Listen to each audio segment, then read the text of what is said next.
Welcome back to another episode of Rock Boys Football. Brent Venables, the Oklahoma Sooners heading into 2025. We are going to do some bold predictions from the people in the comment section.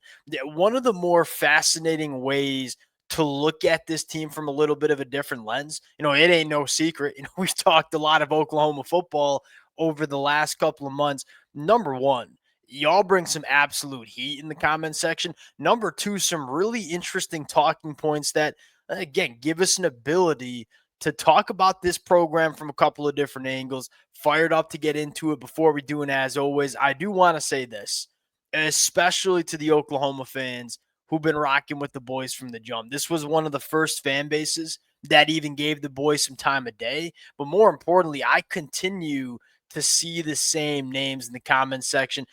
That stuff means the absolute world. Appreciate you guys. If y'all do enjoy the content, consider subscribing to the channel. And I'll say this, bold predictions for this football team. One of the more fascinating conversations to get into. I've been very vocal. I don't think many people realize how dangerous this football team can be. Like, look, if this offensive line figures it out, you can lean on the run game. You can give John Mateer what he needs from a pass protection standpoint. This might be the best defense that we see in the SEC. If not the best, it's going to be top third, maybe even top three. There are a lot of aspects of this Oklahoma team that I think have the ability to be elite. Are they going to be solid enough at the positions that we have the question marks about? Primarily the offensive line. First bold prediction, and we got to start with the doozy. John Mateer, Heisman Trophy winner. Is John Mateer capable of winning a Heisman Trophy? 100%. Is there enough around John Mateer to win the Heisman Trophy?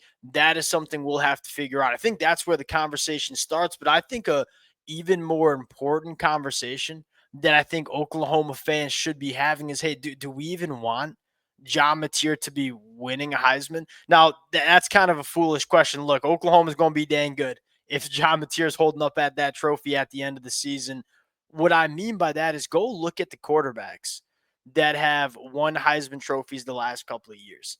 Caleb Williams at USC, Jaden Daniels at LSU. I mean, what do all those quarterbacks have in common is, yes, they had really good seasons. They put up a ton of numbers, but what else they had in common was they didn't have defenses to lean on, and they were kind of playing hero ball. And I guess what I mean to say, do we want John Mateer to be put in a spot where he has to play like a Heisman Trophy winner for Oklahoma to have success? I think that when I close my eyes and I envision what does the best version of Oklahoma look like? What does the version of Oklahoma look like if they make the college football playoffs, of which I think is a very real reality? I envision a team that can get it going on the ground and that can lean on the defense. And look, John Mateer is going to get his, and John Mateer is going to be an elevator of this Oklahoma offense. But when I envision Oklahoma playing in the month of January in the college football playoffs, look, Jim Nagy, everybody wants to talk about Jim Nagy not spending money. Jim Nagy went out in the spring transfer portal window and maybe spent the most money out of any program going out and getting Jaden Ott from Cal. They brought him in for a reason, and that is to give John Mateer a run game and be able to run the football, play good defense. To me, that is the recipe for Oklahoma being the best version of themselves in 2025. I don't know if I want John Mateer having to play like a Heisman Trophy winner, because if he's playing like a Heisman Trophy winner, chances are maybe you have some other aspects of your team that are not doing what they should be doing in the 2025 year. That was a long-winded way of saying, look, I think John Mateer is capable of it. I think it has a lot to do with what is around John Mateer. The best version of Oklahoma is if John Mateer is a top third quarterback in this conference, but Oklahoma is running the football and playing good defense. And I think that's the reason they brought in Jaden Ott. Again, it is very contingent on this offensive line getting that ground game going, something they couldn't do in 2025. Number two, Deion Burks catching for over 1,000 yards. This, I believe, needs to happen. I look at Deion Burks and I close my eyes and envision, all right, what does the best version of Oklahoma look like on offense? That vision, that dream includes Deion Burks being one of the best pass catchers in all of college football, of which I fully think that he is capable of. That John Mateer, Deion Burks, quarterback one, wide receiver one battery is going to be vital to Oklahoma's success. I think Oklahoma fans understand how good Deion Burks is. I don't think a lot of other SEC fans do. And I don't blame them. Like, I don't think they were watching Purdue in 2023. It's not like Deion Burks' stat sheet stands out to you.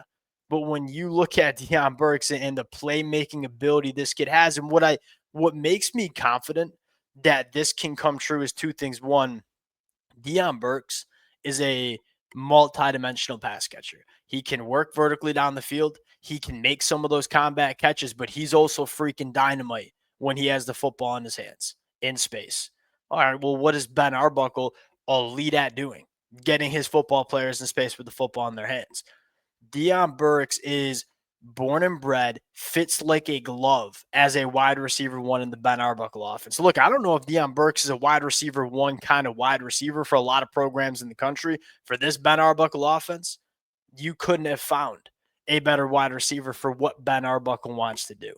I think this is going to happen. And I think, quite frankly, it needs to happen if Oklahoma is going to be the best version of themselves in the 2025 year. Last one, Oklahoma starts the season 5-0. This one hurts me. This one hurts me because many of y'all know I'm a Michigan fan, and that includes Oklahoma getting it done week 2. This is very real. This is very, very real. I mean, you have 3 games that should be cakewalks, right? Illinois State, Temple, and Kent State. That should be 3 wins in your first 5. The 2 games we have to get into, Michigan at home, week 2, and Auburn at the end of September. Let's tackle Michigan first. Look, as much as I'm a Michigan guy, and everything we've heard out of Michigan is that Bryce Underwood has kind of been as advertised. I don't think I know many Michigan fans who are looking forward to this matchup. Now, this is a true freshman quarterback that is going on the road to Norman, Oklahoma, making his first career road start, not only against an Oklahoma defense that I think from a personnel standpoint, especially in the front 7, should be really good. Just as importantly, you got Brent Venables game plan, and you got Brent Venables calling the plays. That is, I couldn't I couldn't think of a worse nightmare scenario for a true freshman to be making his first career road start than going to Oklahoma on the road against this kind of Brent Venables defense. No, that Brent Venables defense a couple of years ago, when they didn't quite have the personnel, didn't have as much bite, didn't have as much teeth. As Brent Venables has settled into Norman, as he's gotten the personnel that he needs to across this Oklahoma defense, specifically in that front 7, this can be one of the more nasty defenses that we see in the country.